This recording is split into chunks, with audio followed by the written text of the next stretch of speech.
Hi, today we will make some pralin and some praline. We will see two different methods to make a praline.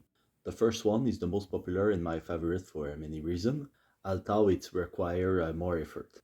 In the first recipe, I make a praline with half almond and half hazelnut, but you can use only hazelnut if you want.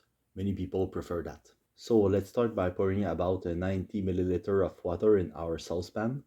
Take a large saucepan. If we put more water, it will take longer to have our caramel. We add 200 grams of sugar and we mix and wet it. We set the stove to the highest heat and let the mixture on it until it reach about 120 Celsius degrees. Thermometer is very recommended air, honestly. When we reach this temperature, we turn off the heat and we put the 150 gram of almond and the 150 gram of hazelnut in the light caramel. After, we mix non-stop the nuts and the caramel until our caramel crystallize. We can see here all our nuts are covered by the white sugar, similar to snow. It's why we need a large saucepan. With a small saucepan, during the crystallization, it could be difficult to stir the nuts. They could stick together and it's annoying.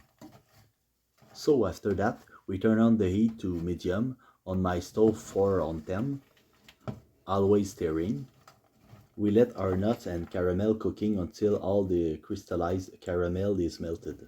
That take many minutes. And we have to stir all the time. Our nuts will terrify during this process. When we see it is a beautiful blonde or golden color, it's ready. We have to put the caramelized nut on some baking mat or some parchment paper and let them cool down.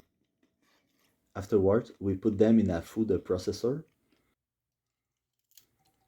If you want a very liquid praline, you have to crunch them for many minutes.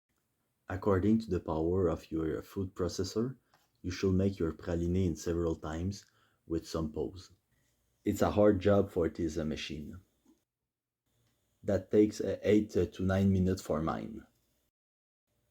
If you want a thicker praline like this one, chop your nut for a shorter time in the food processor, about 5 minutes. And if you want to make a pralin, it's even more easier. Just chop your nuts in the food processor for some seconds only. I make a fine pralin with hazelnut only for this video. You can see all the little pieces.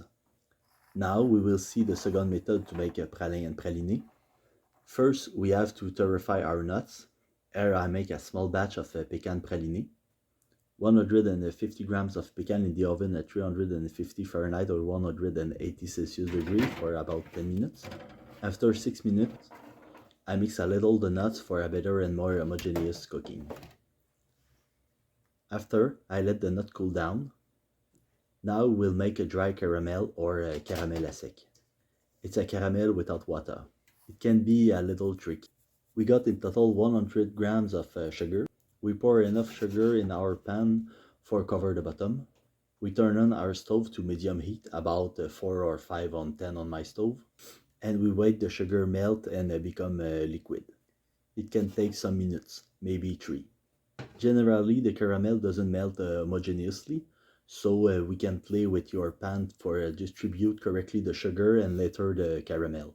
When the sugar is melted and turned into a caramel, we must add another part of our sugar that we let melt too. By adding sugar little by little, there is less risk to burn our caramel. We control more easily its cooking. We repeat the same things until all the sugar is melted. Generally, it is recommended to not use spoon or tool. Personally, I want a beautiful blonde color, quite light, without any bitterness. In every case, the caramel should not slurry or bubble. When your caramel is ready, you can pour it on your nuts, or put your nuts in it, and cover rapidly them with the caramel as we do. Without delay, we pour our nuts on some baking mat and let them cooling down. I made some praline with those caramelized pecans. With those praline, you can make many classic desserts like a Paris-Brest, Royal au chocolat, or what you want. So thanks et à la prochaine.